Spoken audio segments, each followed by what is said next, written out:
G'day guys and welcome to today's video. Today is going to be a really awesome video regarding what pieces you should be buying first now that you might have your faction PvP set sorted. Before we get into that, I just want to say a huge thank you to all the support that I got on my last video. I've doubled my subscriber count since then, which is amazing because that means I can donate so much money to charity.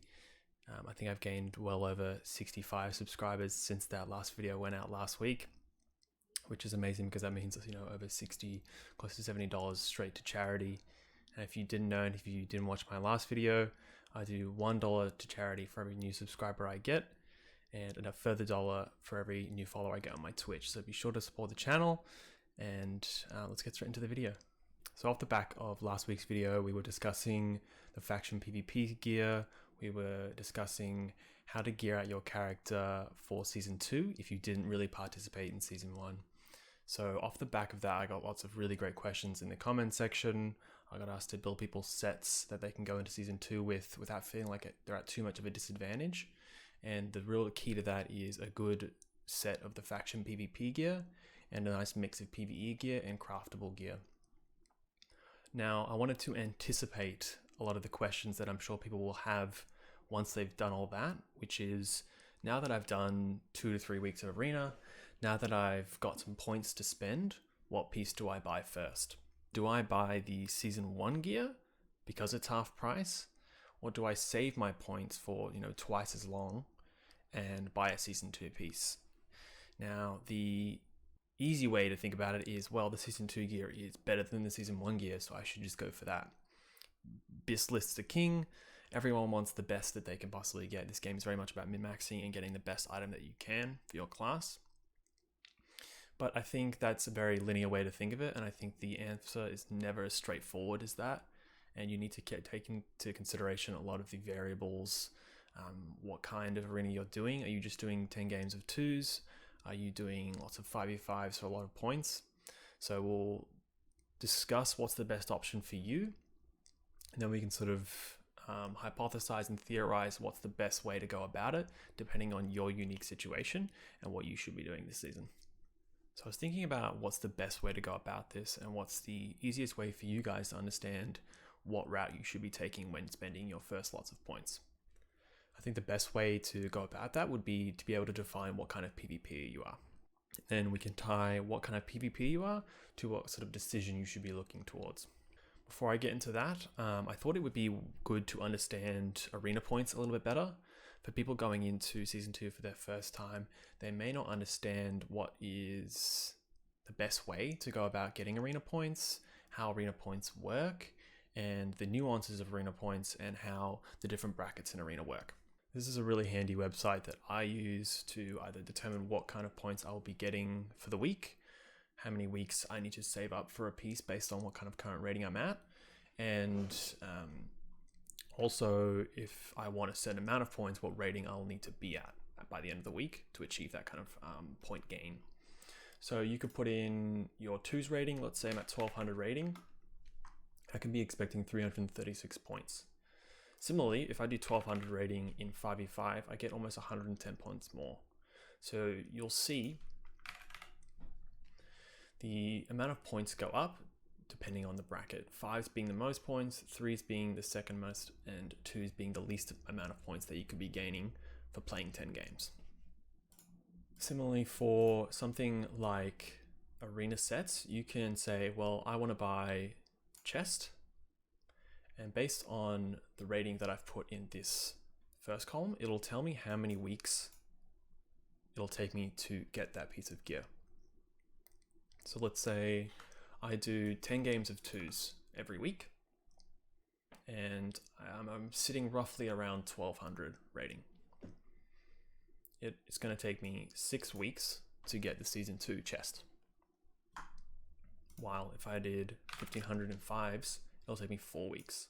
So this is a really handy tool to plan out your gear a little bit more accurately, to understand how many points you can be expected to be coming in, and you can make a decision based on what your goals are, what kind of team you're setting up for, and maybe you can pivot and adjust based on a little bit more information and a little bit more clarity on the situation.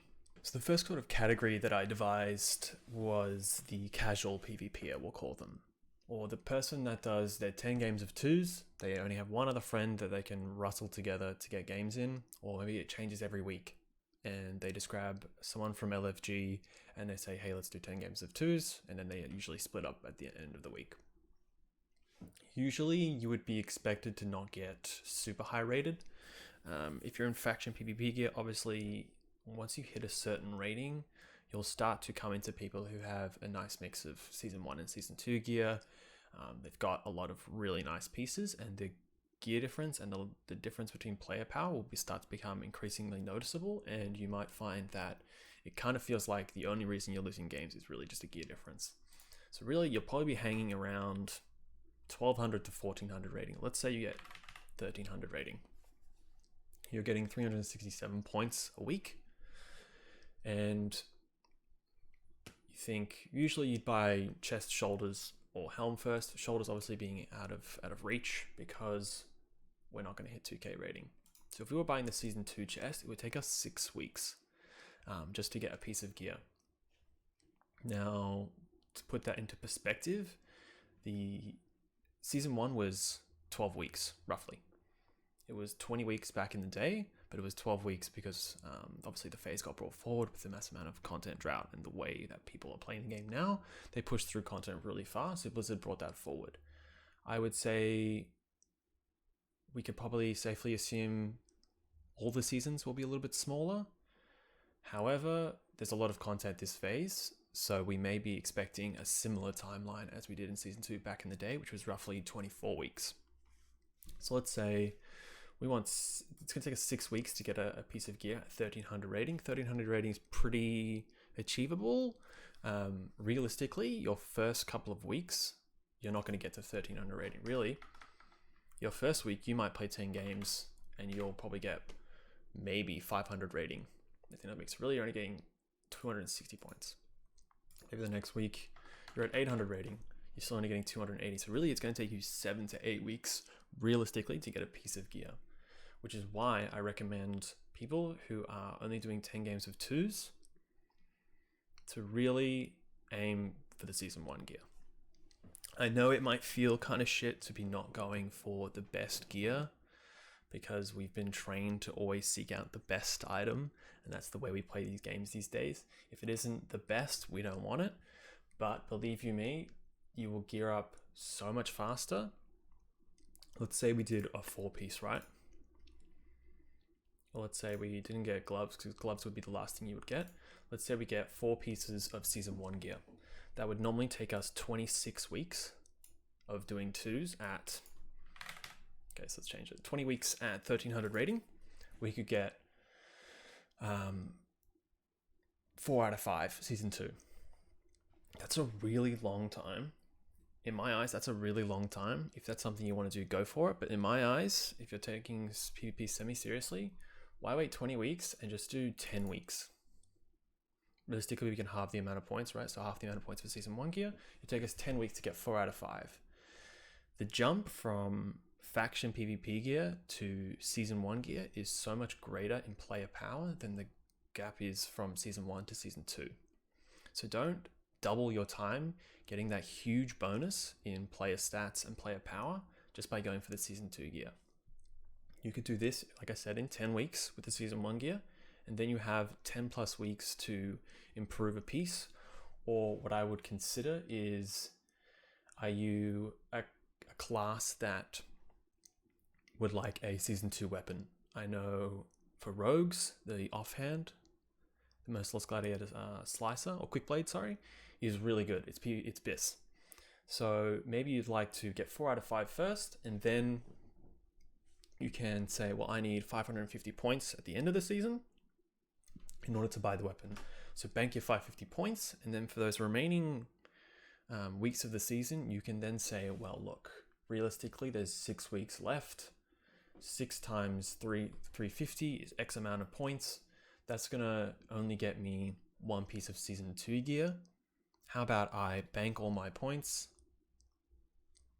I just grind PvP for the sake of becoming a better player, and I bank my points and I get heaps of season 2 gear once the season ends.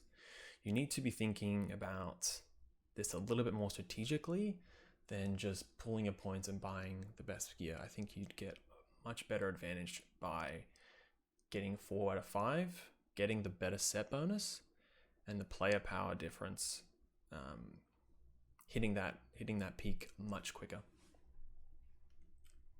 So if you remember, I was talking about that difference between Season 1 gear and the faction PvP gear. If you look at this, this is the rogue set. We've got the faction PvP above, and we've got the Season 1 gear below. So faction PvP gear gives us 102 total agility across all the pieces, and then 182 stamina. The Season 1 gear gives us 57 more agility and roughly 50 stamina. That is a huge jump in offensive stats, in defensive stats, and you could get all of those stats in 10 weeks rather than, if I bring up the Season 2 gear, you can see that the agility gain is only 18, stamina is only 30, and you only gain a total of 11 more PvP resilience. So this is a really marginal increase season on season and takes twice as long. So you're much better off going from the faction PvP set to the Season 1 gear set in half the amount of time and gaining more stats more quickly. So the next PvPer that I would categorize is the 5v5 player. These are the people who still do their 10 games a week. Maybe they do a little more than 10 games a week, but they make sure they get their 10 games of 5s in, and that's where they accrue the most of their points. They've gone that extra mile and they've got together a consistent roster who are willing to do 10 games of 5 each week. They're very similar to the casual player in that they don't do this all the time. They maybe have one queue session a week where everyone respecs from their PvE specs and they do their 5s games for their points. But let's say you wanted 4 out of 5 Season 2. That's very achievable.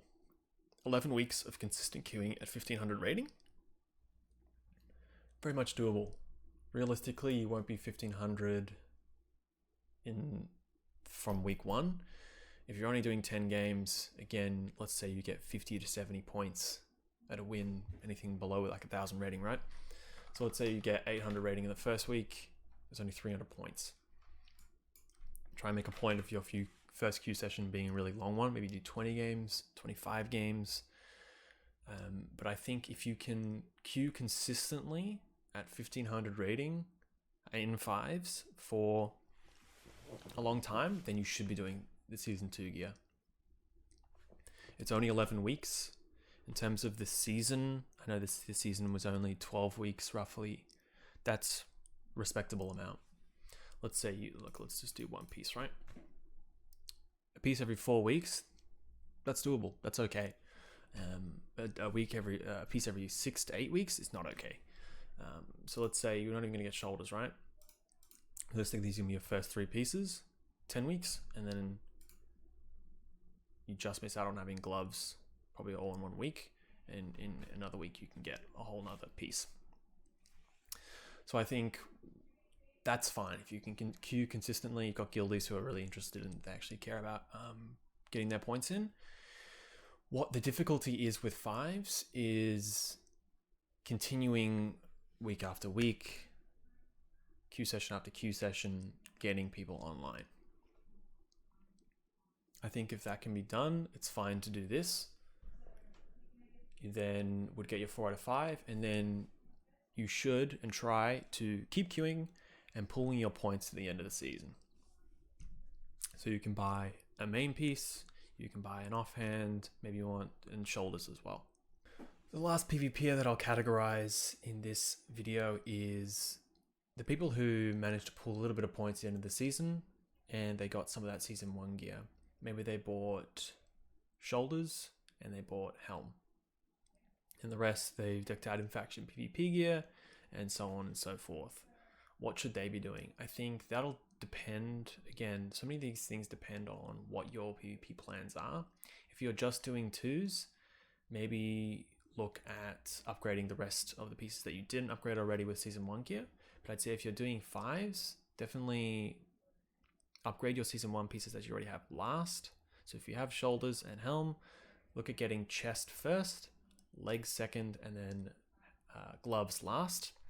And then assess how long that took you, how many weeks are left in the season. Should I be pooling the rest of my points for the rest of the season because I really want that main hand, or I really want that offhand, and I'm not going to get the rating for it. So I'll pool all my points, I'll buy a main piece, and I'll buy the rest of the season 2 gear when it's discounted. Now that we have, excuse me, hey, what?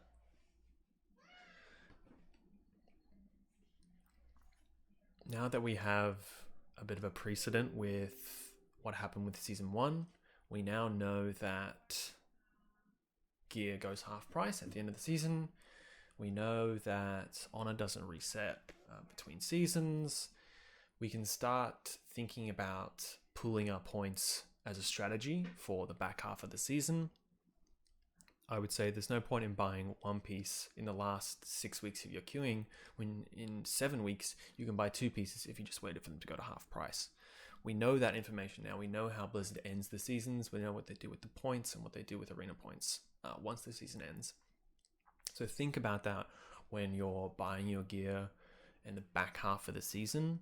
For those first 12 weeks, do what you like depending on what you queue, but start to think about if I need a weapon.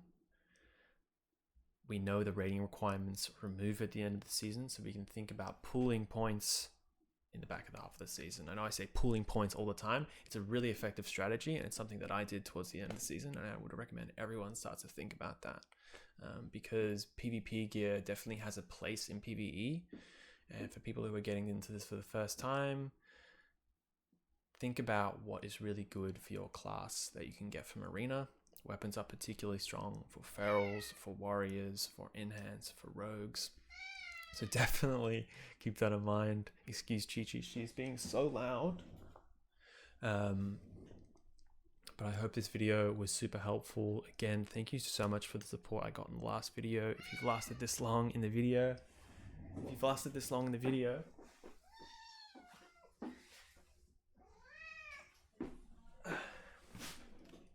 thank you so much for lasting this long in the video.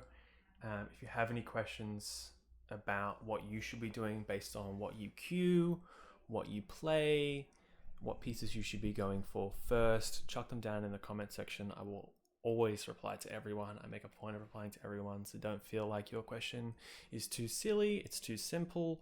Ask away and I will definitely respond to you. I love interacting with you guys. It was super fun. I got like 30 plus comments on my last video and I had a blast replying to all of you. So again, thank you so much for tuning in. If you haven't subscribed already, be sure to do so. For every new subscriber I get, I donate $1 to charity. And also follow me on Twitch. Link will be in the description. If you follow me there, that's a further $1. I hope season 2 goes well. I hope everyone's gear pans out the way that they hope. And I will see you in season 2.